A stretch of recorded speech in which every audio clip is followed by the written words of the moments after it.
Olá, amadinhos! Tudo bem com vocês? Preparados para mais uma aula de língua portuguesa conosco, professora Márcia? Professora Alessandra, tudo bem? Como estão as nossas atividades? Como vocês estão? Como tem passado? Temos então mais um encontro hoje com os senhores e os professores também. E vamos lá, né, Márcia? Vamos lá então, agora a história da literatura brasileira. Saímos lá da europeia, agora a brasileira. Vamos para a nossa aula 43.1, período colonial. De olho na tela, com a nossa árvore do conhecimento, né? História da literatura brasileira, período colonial. Por que será que tem esse nome, né? Período colonial. Vamos analisar pela essa imagem. Então, o que você percebe aqui, né? Essa imagem, ó, a natureza, o que você vê além da natureza, quais são os outros elementos que são presentes na imagem. Além do verde forte aí, né, bem carregado com essa cor. Vamos fazer uma comparação com agora, né, com a atualidade. Como é que será que está esse verde assim? A claridade que tem, ó, representando a água, a luz, né, a luz solar. Então, né? Então, assim, ó, essa aqui é a origem, beleza? De quando os portugueses chegaram ao Brasil. Olha só, o verde era imenso, tá certo? E aqui essa gravura de autoria do arqueólogo e desenhista francês Conde Clarac. A natureza brasileira está representada de maneira como os olhos do europeu a viam opulenta, grandiosa. Imagine, opa, tanta riqueza. Aí começou o quê? A exploração. Como assim a exploração, professora? Vocês, na aula de história, né? O que vocês lembram da aula de história? Como a grande navegação chegou, vieram junto quem? Vários cronistas, né? Que representavam o que? A realeza, que aqui começavam a escrever tudo que habitavam aqui no Brasil, tá certo? Na nova terra, né? E eles aí aqui, poxa, essa terra é grandiosa, tanta riqueza, que dá para fazer isso ou aquilo, mas só que a natureza não estava sozinha, já tinha, né, os povos originários, né, os indígenas aí, que aqui você percebe aí, né, alguns, né, com arco e flecha, ali no cantinho, atravessando por meio do tronco da árvore, viviam de caça e pesca. Beleza? Dá para explorar mais, não dá? Mas vamos dando sequência. O quinhentismo. Então vamos lá, falando em quinhentismo, as manifestações literárias do quinhentismo fazem parte da literatura de viagens do Renascimento português. Lembra? Nós falamos um pouquinho sobre isso, e aí você sai lá de Portugal e vem para uma nova situação, né? Originada pelas descobertas oceânicas a partir do século XV. E aí, nesse momento, inclui-se as manifestações da literatura informativa. Nós vamos falar sobre elas, informativa dos viajantes, e literatura catequética do padre José de Anchieta. Beleza? Então, agora é um novo cenário aqui. Então, quando falo dessa literatura informativa dos viajantes, são as crônicas. Tudo, eles descreviam tudo, né, que viam aqui, tá certo? As pessoas que encontraram, né, o povo que encontrou. E o que mais? A natureza, e fazia aquela troca. E a literatura catequética é que os jesuítas vinham para catequizar, né, o povo, né, os originários, que são os indígenas. O início da literatura no Brasil. Em 22 de abril de 1500, Pedro Álvares Cabral chega a Porto Seguro, no Brasil. Então aqui a gente vai tendo aí já o início de toda a história da nossa literatura. No dia 26 de abril de 1500 é celebrada a primeira missa em território nacional. Então, vão marcando aí, ó. Fazendo as anotações de vocês. Já em 1º de maio de 1500, Pero Vaz de Caminha anuncia com Sai Carta a descoberta do Brasil. Exato, mas não Mais é... um acontecimento. Exatamente, mas num caso, né, a gente, depois de alguns anos, alguns escritores, autores falam assim, não tem a descoberta do Brasil, mas sim o achamento do Brasil, né, a carta de achamento, tá bom? Aí mudou só o nome, né, porque o Brasil já tinha sido descoberto, não é mesmo, Alessandra? Exatamente. E aí, em 1540, tem a criação da Companhia de Jesus. Então, percebam todos os acontecimentos, né? Olha lá, abril, né? 22, 26, 1º de maio. E aí, vocês vão acompanhando essas mudanças. Vamos ver onde é que nós vamos chegar aqui. Em 1554, os jesuítas Manuel de Nóbrega e José de Anchieta fundam a cidade de São Paulo. Olha só, ainda a questão da igreja, né? A presença marcante, ainda tinha o poder, né? No caso, a soberania. Em 1556, né? Pero Afonso Sardinha, primeiro bispo do Brasil, morre devorado pelos aimorés. Então, olha só, os aimorés é um outro povo que morava aqui, né? Também, que já se encontrava. Em 1563, a varíola dizima os indígenas reunidos em Salvador. Olha só, já vai chegando as doenças também. O que mais que nós temos aqui? Ok? Vamos lá. Agora o período colonial. A era colonial da literatura brasileira abrange os 3 primeiros séculos, né, da existência do país, sob a condição de colônia de Portugal. Por quê? Foi os portugueses que colonizaram o Brasil, tá certo? Então, aí, nesse período, a gente não vai dizer que tinha realmente a literatura portuguesa, não é? Vamos chamar nesse período aí, além de período colonial, chamamos de quinhentismo. Não se pode falar uma literatura propriamente brasileira antes da independência, né? De 1822. Então, 1500, 1600, 1700. Não temos a literatura. Só a partir do século XIX, né? Em 1822, com o romantismo. A partir daí, sim, já vai ter aquela independência literária, porque já vai ter os autores daqui, literalmente, do Brasil. O que aqui se escreveu até o século XVIII tem caráter híbrido, pelo que a era colonial é, com justeza, designada como era luso-brasileira. Por quê, né? É porque tem aquela influência de Portugal, né? Há uma mistura, né? De Portugal e do Brasil. Isso porque as sociedades que aqui estavam eram ágrafas, né? Ou seja, não possuíam uma representação escrita. E aí nós temos aqui a era colonial. Percebam que é muito...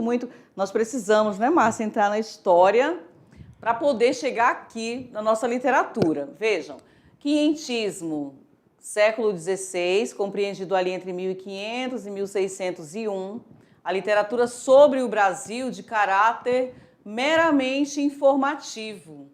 Olha só passando as informações, aqui, né? E aqui, quem era, né? Viajantes que eram considerados cronistas, né? Eles que faziam a crônica, eles que faziam os relatos de tudo, né? As narrativas todas que aconteciam aqui no Brasil. Os relatórios eram o quê? As crônicas de viagem. As descrições minuciosas dos povos e de seus costumes, bem como das riquezas e de suas possibilidades de exploração feitas por cronistas. Aí eu tenho esse negócio, eu tenho uma visão assim que quando os portugueses chegaram ao Brasil, aí sabe aquela ganância, o olho cresceu, entendeu? Aí pronto, vamos pegar aqui, vou passar todo lá para o rei e dizer o que tem, que dá para ser explorado. Eles têm a riqueza, mas eles não ligam muito. Aí, ó, essa é a visão que eu tenho. Falei, opa, então por isso que aconteceu. É lá mesmo. É aqui mesmo. Dá para explorar. E vão registrando aí da forma que vocês vão compreendendo esse passo a passo, tá? Os documentos históricos representam as primeiras manifestações escritas em território brasileiro. Aí os portugueses escrevem sobre suas impressões da terra encontrada e dos povos que aqui viviam. Vamos dizer, eram diversas, igual como nós temos aqui, né? Tem grupos indígenas de várias etnias, é assim que a gente fala? Da etnia. Vamos lá. Qual o grupo indígena? Nós temos aqui tem algum nome lá Cinta Larga. Cinta Larga. Aí, cada região tem um grupo. A então, sua aqui, denominação, exatamente. né? Exatamente. E aqui, por isso que lá não tinham aimorés, acontecia também. Aqui nós temos, né, uma imagem, né, da carta, né, de Pero, né, contando como que acontecia lá, quando chegou o relato das viagens. Aí tudinho aqui o passo a passo, né? A descrição do ambiente. Exato, como eles se vestiam, a cultura dele, como que era a área, vamos dizer, o litoral, a parte interna e externa, entendeu? Da mata. Então, e assim, claro que quando chega aqui, aquelas pessoas ficam assim, todo velhacos, né? Aquela desculpa, arisco, vamos dizer desconfiados, assim. Desconfiados, né? Então, a carta de Caminha, subscrita pelo autor, na Baía de Porto Seguro, em 1º de maio de 1500. Ó, chegaram ao Brasil, ó, dia 22. Isso aí que diz aí a lenda, vamos dizer assim. Mas a história, né? Aí foi subscrita, né, no dia 1º de maio de 1500. Aqui uma ilustração, né, essa imagem. Imagina aí, ó, as navegações. Olha como era, né? E aí nós temos aqui desembarque de Cabral. O detalhe da pintura acima, Oscar Pereira da Silva. Então, olha como acontecia, né? E essa pintura, né, é de 1865, né? É do Oscar, tá certo? Ó, mas, ó, 1865 a 1959 foi o período que o Oscar permaneceu nesse plano, tá bom, amadinho?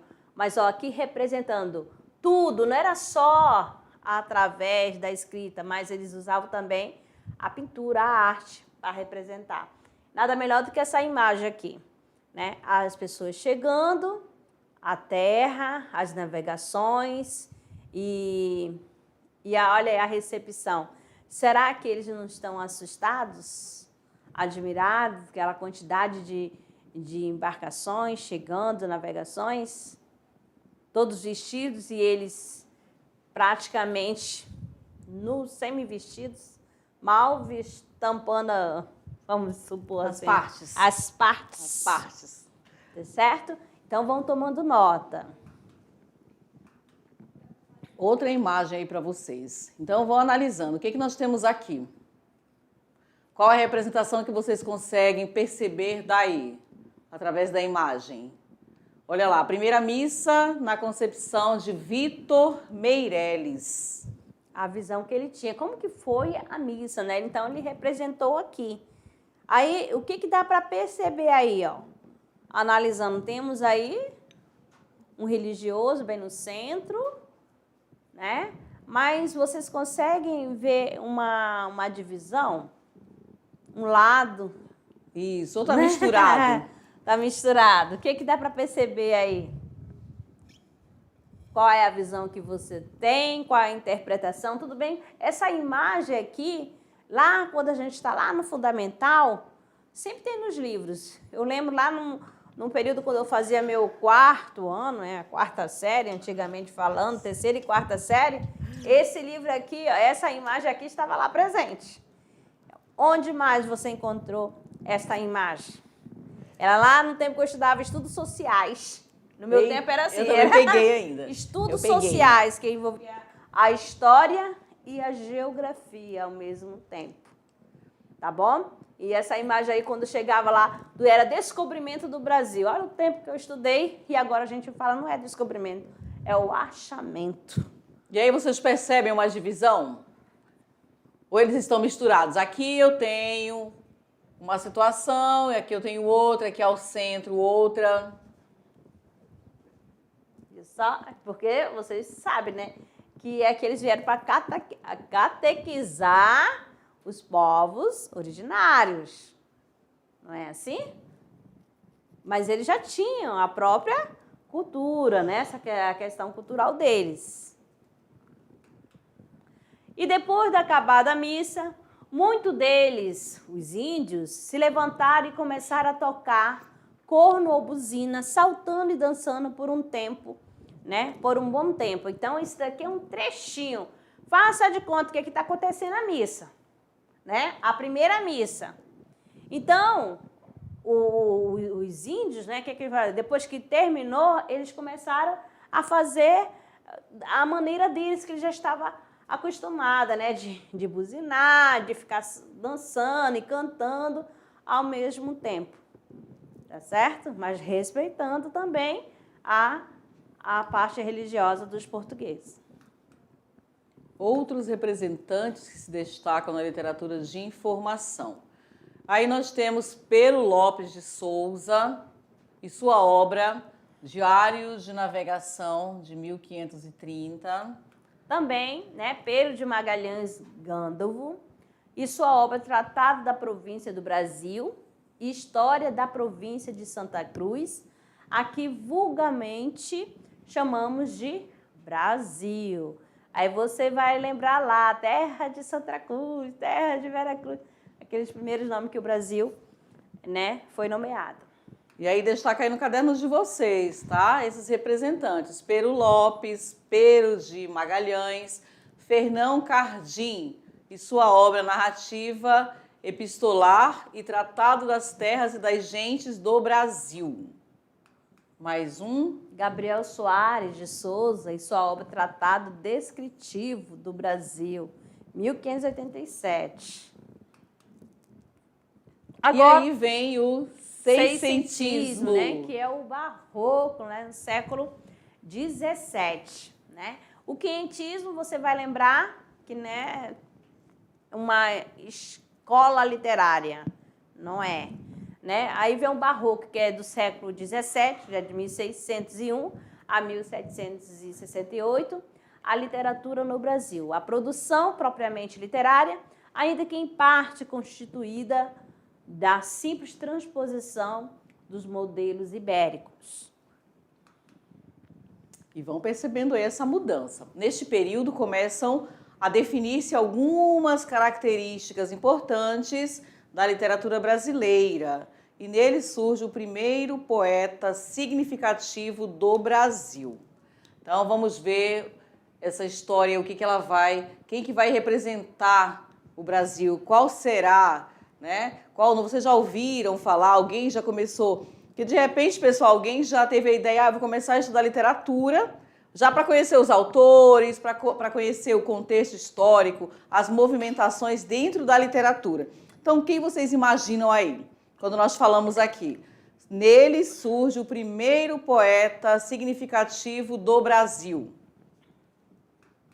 Quem? Nada mais, nada menos que Gregório de Matos. Exatamente, o Boca do Inferno, né? Que grava aí. Um nomezinho, né? O primeiro grande poeta brasileiro, né? Conhecido como Boca do Inferno ou Boca de Brasa, por apontar os desmandos dos poderosos que exploravam os benefícios do Brasil colônia, né? Porque neste período aí ainda era sob o comando, né, lá do rei, tá certo? Sua obra abordou os mais importantes gêneros da poesia barroca: a lírica, a satírica e a sacra, que já são termos conhecidos aqui pelos senhores, né? Quando nós falamos do lirismo, aquela questão lá da sátira, e da sacra também, voltada para a religiosidade. Exatamente. O lirismo vai te lembrar lá da cantiga, né? Que era acompanhada com a lira. O lirismo vem o amor, né? Aí a satírica, aquela que você já vai mais com ironia, né? Que você quer jogar algo direto ou indireto, fazer uma crítica, né? E como a professora falou, a sacra relacionada ao quê? A religiosidade, tá certo? E vocês podem colocar no caderno de vocês, vão anotando, né? Porque é importante sempre ir acompanhando. Então, nós temos aqui a pintura admirável de uma beleza. Vês esse sol de luzes coroado, em pérolas a aurora convertida? Vês a lua de estrelas guarnecida? Vês o céu de planetas adorado? O céu deixemos. Vês naquele prado a rosa com razão desvanecida?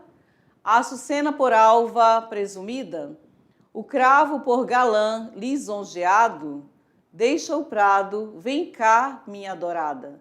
Vês desse mar a esfera cristalina em sucessivo aljofar desatada? Parece aos olhos ser de prata fina? Vês tudo isto bem? Pois tudo é nada à vista do teu rosto, Catarina. Então, aqui você já vai perceber, né, o lírico presente na poesia, né? A poesia lírica de quem? De Gregório de Matos. Mas ele não era o Boca do Inferno? É porque, sabe quando tem aquela pessoa que perturba? Que fala pelos cotovelos? Fala demais. Então, mas ele não era só assim, não. Ele tinha aquele outro lado. O lado bom, o lado zen. Então, tá aqui, né, para você perceber a poesia lírica de Gregório de Matos. Agora, mais outra aqui. Essa daqui, reprovações. Vamos lá. O que será, hein? Reprovação já veio pelo título. Vejam o que vocês vão encontrar aí. Se sois homem valoroso, diz que sois temerário. Se valente o espadachim e atrevido se esforçado. Se resoluto, arrogante, se pacífico, sois fraco. Se precatado, medroso, se o não sois confiado. Se falares muito, palreiro, se falares pouco, sois tardo. Se em pé não tendes assento, preguiçoso, se assentado. E assim não pode viver neste Brasil infestado.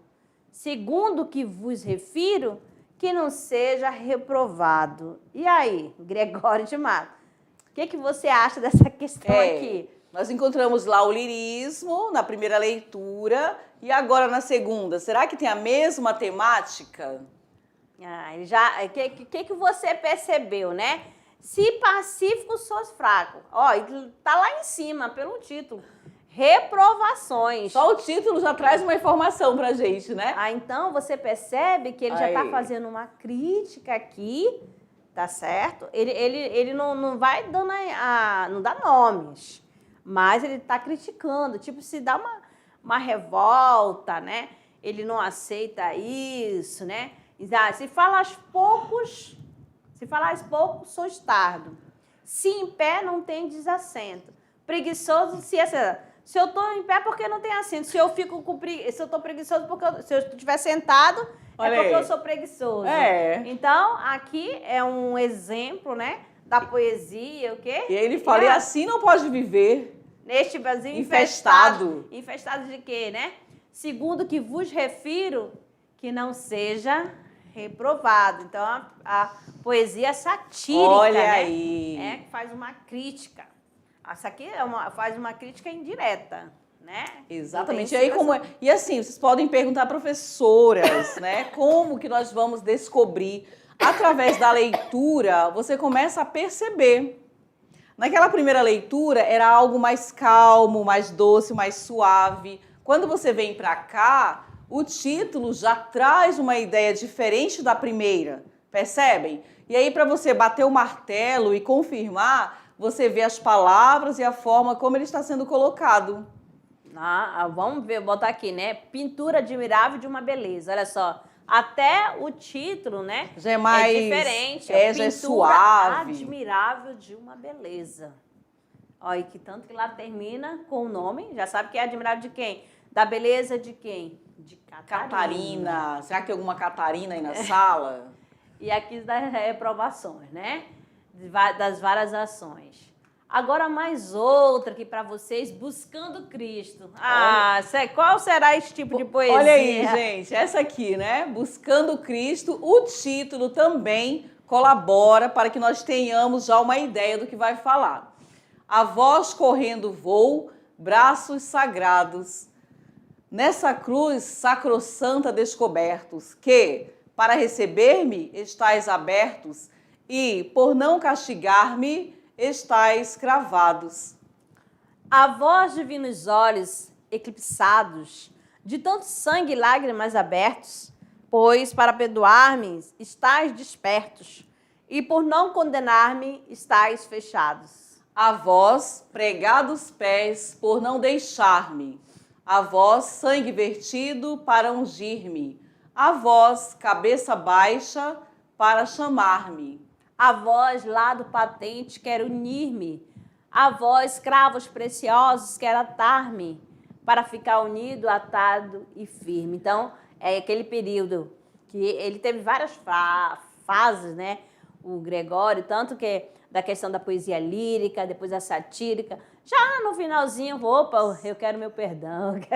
Então, ele começou a fazer isso, eu que estou falando, tá? Mas a poesia sacra, né? A poesia religiosa. E fica fácil para vocês perceberem. Acharam difícil? Colocamos as três faces, né? Veio o lirismo, depois veio o quê? A satírica. E aí fechamos então com a sacra, né? Muito bem identificado, começando do título ali. Buscando Cristo. Então, aqui, né, a Igreja de São Bento, no Rio de Janeiro, fim do século XVII. Tudo relacionado a quê? Ao barroco. O barroco, amadinho, tanto na arte, né? Era um pouquinho, ele vai fazer essa exploração do exagero. Ó, muito ouro, né? Na arquitetura, né? Aqui da igreja, se você observar as pinturas, era o exagero, que é misturando ouro, porque dava para explorar, porque o Brasil era muito rico, entendeu? Exploravam bastante. As igrejas, a maioria era assim, certo? A maiores artistas barrocos brasileiros, tem o mestre Valentim, né? De 1745 a 1813, no Rio de Janeiro, e Antônio Francisco Lisboa, ó, conhecido como Aleijadinho, né, em Ouro Preto e adjacências. Ainda que a presença da arte barroca seja mais evidente no Nordeste açucareiro e nas cidades mineiras do ouro, suas projeções irradiaram-se por toda a colônia, adaptando os modelos europeus às condições locais. Então, aqui ele mostra que ela é mais forte, mais carregada em que local? Lá no Nordeste açucareiro. Né? Então, a gente encontra muitas marcas do barroco por lá. E também nas cidades mineiras, como é colocado ali em Ouro Preto.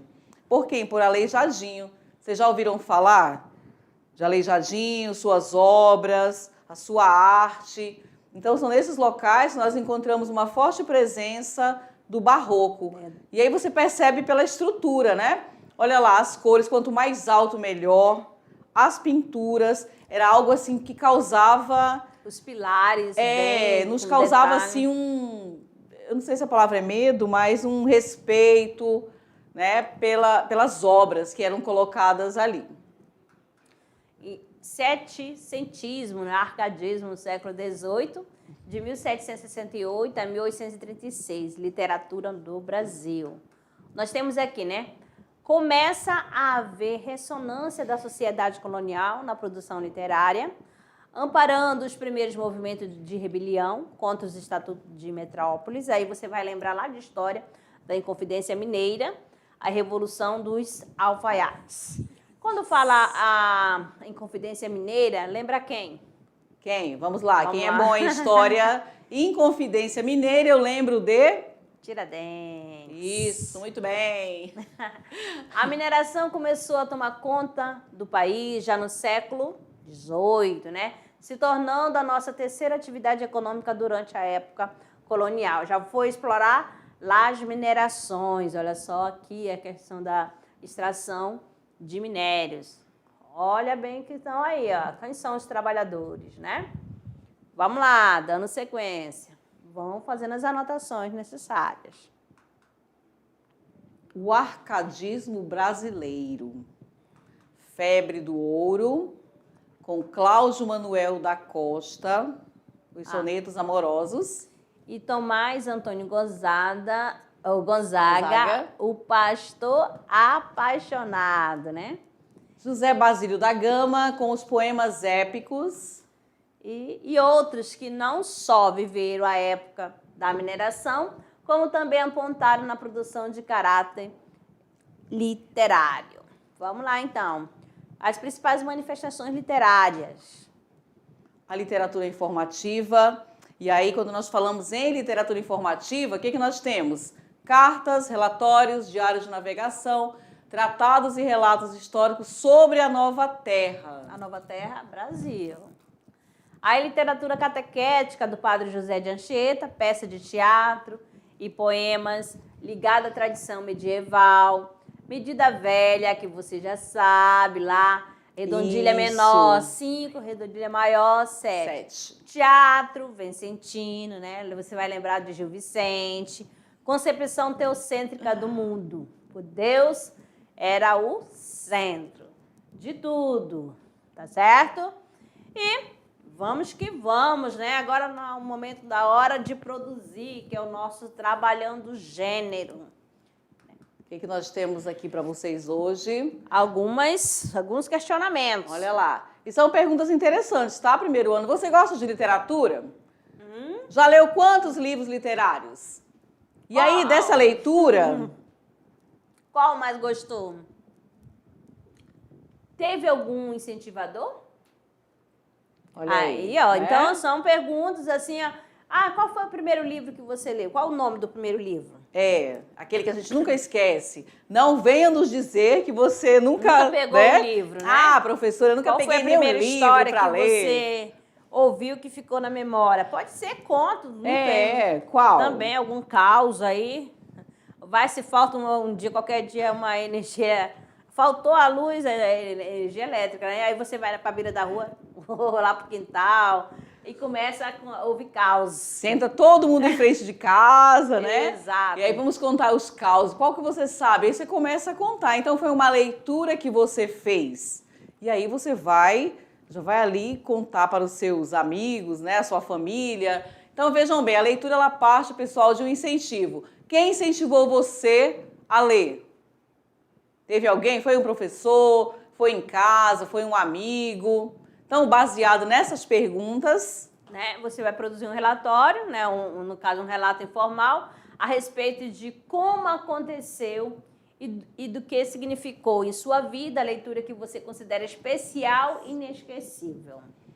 Aí, em sequência, você vai transformar o seu relato em uma resenha escolar, selecionando de tudo que falou e escreveu a síntese dos aspectos que compõem o livro, seus elementos contextuais e os comentários críticos a respeito dele. Por isso que fala, resenha é você, além de você comentar, você vai dar seu posicionamento do que gostou, o que faria diferente. Exatamente. É uma atividade, pessoal, bem interessante. Veja só, você tem a oportunidade de colocar ali qual foi o livro que mais atraiu a sua atenção.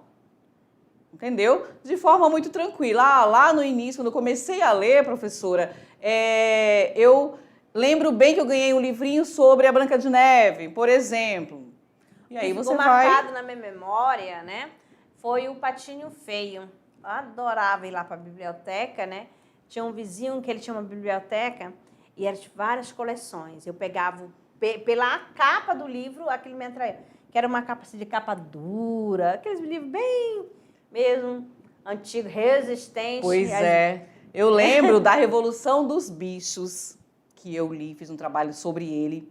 Então, eu nunca esqueci. E eu sempre falava sobre a Revolução dos Bichos. E aí, quando eu tenho bicho envolvido na minha história, o que é que eu tenho? Aí eu já lembro de quê? Das fábulas, não é verdade? Exato. Isso eu tinha, pessoal, lá atrás, há muito tempo, e eu não esqueci. Então, qual foi o livro que chamou a sua atenção? Qual foi a pessoa responsável pelo seu gosto da leitura? E qual a temática envolvida Exatamente. dentro da história, né? E Compartilhem sempre vem conosco, algum né? tema relacionado que dá para fazer aquele debate na sala, aquela discussão bem bacana. Beleza? Então, meus queridos, nós ficamos por aqui e daqui a pouco a gente retorna para a nossa revisão. Até lá. Tchau.